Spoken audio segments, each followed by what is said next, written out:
Good morning, everyone. Welcome to ATI Pro Media.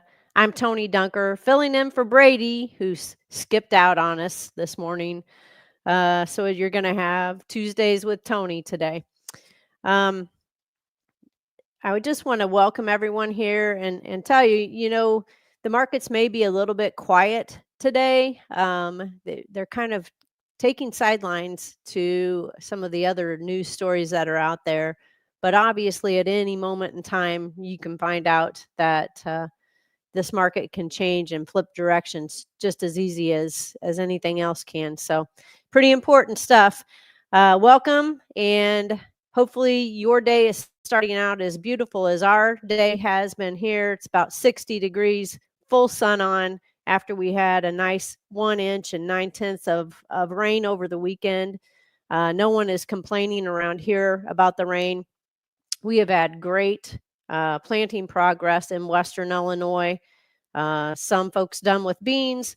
Some folks started with some corn and then switched to beans. Some folks had gone full bore on corn. So it's a real mixed bag. But we'll find out about that planting progress here in just a couple of minutes as we work our way through. But compared to the last 6 to 8 weeks of nonstop wind, if you think you are the only one that has had wind, you, my friends, are incorrect. If you're tired of battling the wind, you're not alone. The NOAA, the National Oceanic and Atmospheric Administration, reported the windiest start to the spring on record. And with winds gusts continuing to grip much of the country, it's causing big headaches for farmers, as you probably well know. I've heard many guys talking about having to spray at night. Getting spraying done in front of planting has been a very big challenge to this spring, and it's not going unnoticed. It is the windiest March into early April that we have had in 50 years, as reported by Eric Snodgrass and NOAA. So it's not just you, it's all of us. And I think we're all tired of the wind. I always used to say, I don't want to cuss the wind because a lot of times we need that ground to dry out just a little bit so we can get in there and get to work on that, on planting and getting our spring work done. But this year has been an exception, no doubt. So with that said, enjoy the beautiful day. I know around here we have a stretch of several days, good weather in front of us. Hopefully we'll be getting back in the field here in the next probably 3 days. We'll see some tractors back into action again and continue to make this good progress. So with that in mind, let's switch over and take a look at the markets. First of all, let's look at LaSalle Street and give you a rundown of what's going on here. May corn down 4 cents this morning, 4.78. December corn down 6 1/4 at 4.58 1/4. May beans up 3 1/2, 10.33. November beans up 3/4 of a cent, 10.26 1/2. We've got July bean oil trading up 33 this morning at 48.64. July soybean meal down $1.10 at 299.20. Back with a 2 handle in front of that. We've got May wheat, Chicago wheat trading down 4 this morning at 5.34 1/2. We've got July wheat trading down 3 1/2 at 5.49. Looking at Kansas City wheat down 3/4 on the May at 5.50 even. July Kansas City wheat down 2 at 5.61 3/4. I'm going to throw some cotton in here just because we can, and it's up a little bit this morning. We've got a little bit of green going on the cotton, up 16 this morning on the December contract at 68.46. We've got May feeder cattle's up 205. Got a good green strong direction going there on the May feeders, 287.47. We've got November feeders up 255, 285.87. June fats up 207, 205.82. October fats up 197, 200.20. June hogs making their way higher this morning. We just clicked over the $1 mark, up $1.90. Lots of green on the hog screen this morning. October also up 92 at 82.67. We've got June crude up 57 at 62.98. We've got July heating oil up 198 at 207.37. We've got the June Dow up 584, back to the green side today, 38,918. The June S&P at 52.64. The NASDAQ is up 326.50 at 18,249. The Russell Index is up 2760 at 1878.5. Bitcoin also higher, up to 2,740 points at 90,945. June gold, all-time highs, up $12.70, currently at 34.3790. We've got silver also up 179 at 32.70, and the dollar index is bouncing right now, up 236 at 98.28. So let's just take a look at some of these other headlines that we have had out here since last night, and some things that are probably affecting our markets currently. If we turn and take a look at the weekly crop planting progress, you can see that nationwide corn planting is at 12%. That's up from last week at 4% and last year at 11%. The 5-year average is 10%. That may be what's hindering corn prices just a little bit this morning. A little bit better progress than maybe what the trade was expecting. But you know what? It'll probably even out with all of the rain that we have had recently. Bean planting progress at 8% planted. That's up from last week at 2%. Last year was 7%, and the 5-year average at 8%. The other thing that I wanted to point out on the weekly crop progress reports was the winter wheat conditions. They did tick down just a little bit. Probably some of that is coming from the excessive rain that we have had in some of the soft red wheat areas. I noticed in southern Illinois, not only are we behind on planting progress, but they did have a lot of heavy rain down there, which is probably impacting that soft red wheat crop that we have down in that area. Likewise in southern Missouri as well. So hard red wheat, I know we were wanting some rains. I know Brady got some rains out that direction. Obviously, we never turn rain away out there. And so, hopefully we'll continue to see these winter wheat conditions get a little bit better improvement. So that's kind of the wrap up of the weekly crop progress reports. Let's flip now over to export inspections that were out yesterday morning. And corn exports in the week ending April 17th had another good week at 67 million bushels. And we are well ahead of the pace that we need, the 44 per week that we need to reach USDA's crop forecast at 2,550 million bushels. Weekly bean inspections through April 17th were flat week over week at 20.2 million bushels versus 16.3 million bushels last year. And with all of that said, one of the stories that has been leading the headlines the past, few weeks in particular, but mainly from the beginning of the year, is the U.S. dollar and what's going on with the U.S. dollar because of the trade war and the effects that it's having on the U.S. dollar. But the U.S. dollar has weakened over 9% since the beginning of this year. What that typically means for you is that we're going to see better exports and we're going to see more commodities leaving our country. But as well as I do right now, anything can happen, and maybe having a U.S. dollar that is weaker won't lend a lot of support to our exports. Hopefully it's going to help though. But that's something to kind of keep in mind as we move ahead. One of those things that we don't typically see is demand. And what happens in that demand picture when the dollar gets weaker is it makes it easier for foreign countries to buy our products. So with all of that said, I want to flip over here. That just leads right into what Dr. Schunkweiler was talking about in this morning's What Caught My Eye. In that What Caught My Eye this morning, that would have gone out to the premium subscribers. We are wondering if the market isn't too bearish regarding the 24-25 soybean exports. The USDA forecast requires balance of the year shipments to be approximately 210 million bushels. That's 35 less than last year. At the same time, unshipped sales through April 10th were 34 million bushels greater, with an increase showing up for Japan, Taiwan, and particularly Africa, Mexico, and especially unknown at 23 million bushel higher, in part maybe due to the European Union. That's a big question mark out there.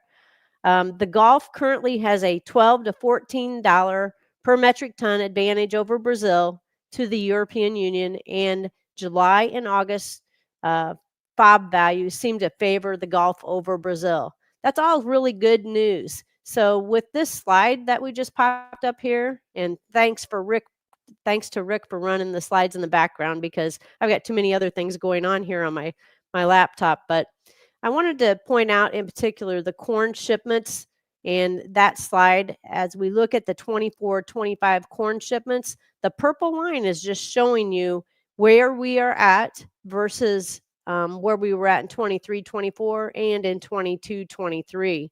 And what we need to have balance of the year, that's that dashed line. And you can see we've been running well ahead of what the USDA is forecasting out there.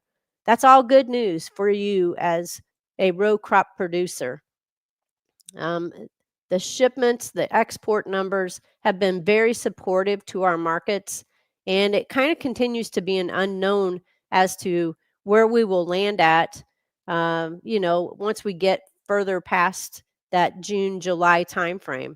But for the point in time right now, corn shipments have been just stellar and lending a lot of support to these corn markets. If if you take a look at your basis levels for that May timeframe, that may be presenting you some opportunities to be able to get some cash corn locked in. It's definitely worth watching, and hopefully we're going to be able to, achieve some better basis values so that you can get some cash corn sold or basis locked up on your HTAs that you have currently in place. Then we look at the soybean shipments. We are running ahead. It does appear right now that the European Union has been very interested in our products. I know here locally we have had some pretty good programs that were offered to farmers on bushels that would be going shipped to the European Union. And so I think that's been very supportive to our local basis levels around here as well. So with all of that said, I just wanted to kind of make sure that we're keeping in mind what the demand side of the equation is.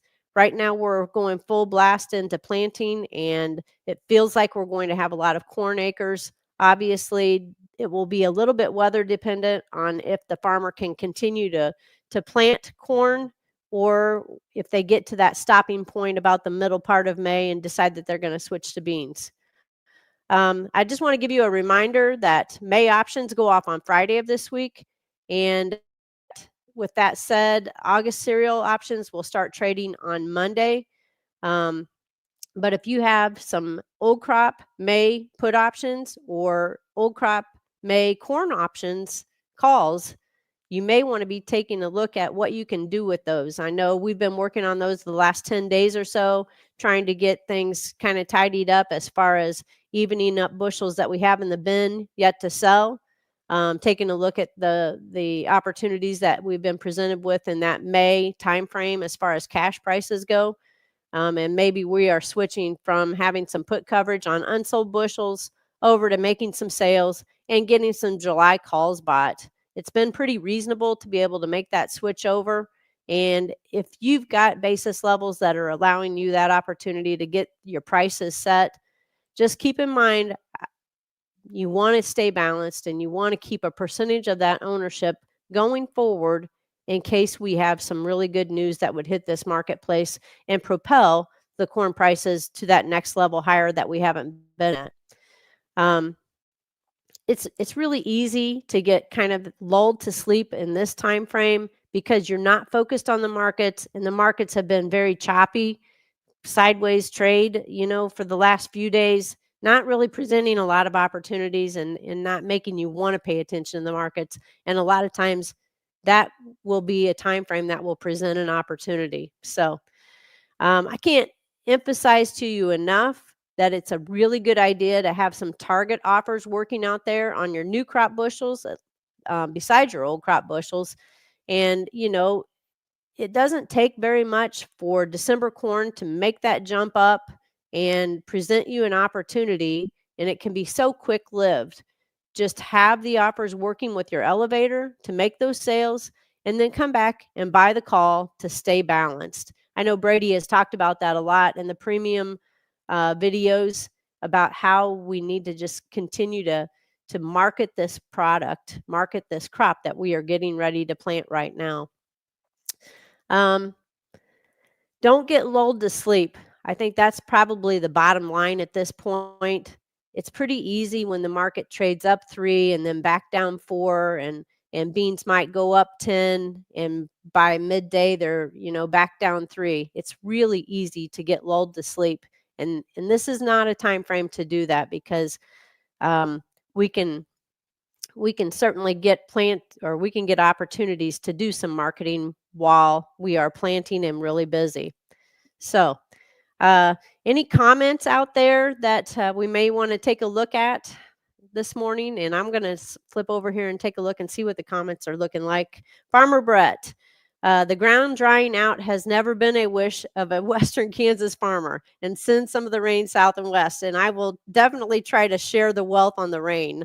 I know not everyone has gotten that, and as I said before, no one was really cussing the rain that we did get, as we've been well behind, as you can see on the drought monitor as well.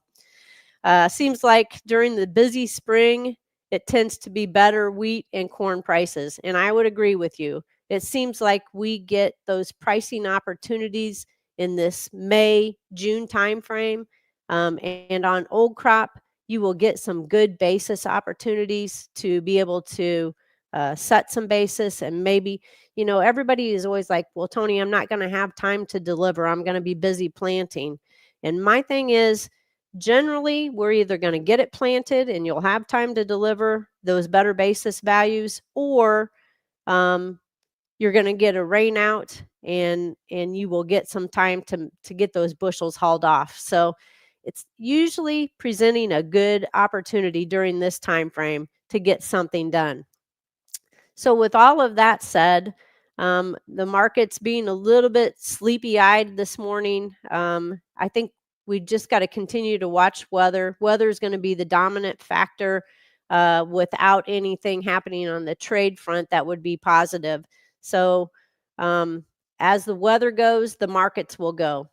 Here's one thing I want to leave you with. Over the last 25 years, I've heard many, many stories about marketing. Some of them are great marketing stories, and many of them that stick with you and get told over and over and maybe grow just a little bit are the bad stories. But here's my thing that I want to tell you about marketing. Don't be the marketing story, okay? That's always the thing I want to remind people is, don't be the one that's out there doing something that gets broadcast out about being a marketing story. You may be the marketing story if you have hit the high of the market. Good for you. But generally what we see in marketing stories is, if you hit the high of the market, you're probably not going to do it again for a while. And so I've seen that time and time again. Back when I was teaching ag marketing classes in college, I had a gentleman come in that had been featured in one of the marketing magazines as he hit the high, and he would tell you he didn't hit the high again at that point in time for several years. So don't be the story, just be a good marketer out there. And with that said, I want to encourage you to tune in tomorrow morning at 9 o'clock. Brady will be back at the driving, the steering wheel, and taking control of this and doing the good job that he does every day of bringing you the markets. Also, I want to encourage you, if you haven't done it already, you might take a look at signing up for our premium marketing videos. He has really great content and great outside stories. So thanks for joining in today. Thanks for all the support and the comments. Thanks. Russ Farm, Iowa. I appreciate that. And we will be back again tomorrow. Make sure you're paying attention to your marketing and keep both hands on the wheel and keep it between the ditches. Thanks a lot.